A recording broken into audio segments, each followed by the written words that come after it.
Dialogue is fun to write, but while many writers are naturals at it, others struggle. Either way, here are 5 common mistakes not to make. Number 1, don't duplicate real conversation. Well, okay, yeah, I think we can do that by next week if you think you need it.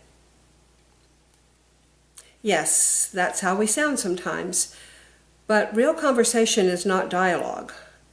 In most cases, leave out the page clutter of ums and wells. Try this instead. Yeah, we can do that by next week if you need it, say Friday. Number 2, don't use stilted language patterns.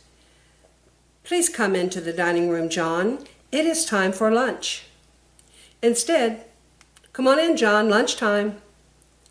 People do speak in complete sentences, but most normal conversation is filled with contractions and incomplete thoughts, except when a character is formal and stodgy or is speaking English as a second language.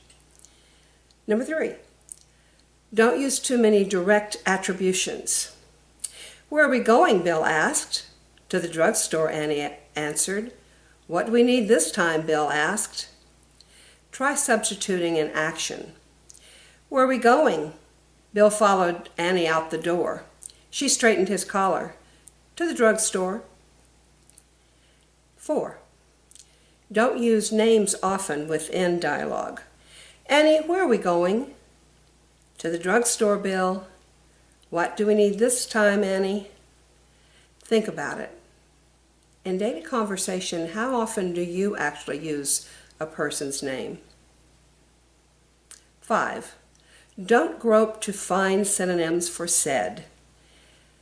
Where are we going? Bill queried. To the drugstore, Annie responded. What do we need this time? Bill inquired. An occasional synonym such as whispered can give additional information, and in the transcript to this video, you'll find a list of good substitutes for said. But by using gestures and actions and character-specific dialogue, most attributions can be avoided.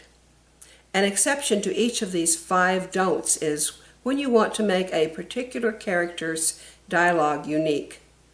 That's where to have fun.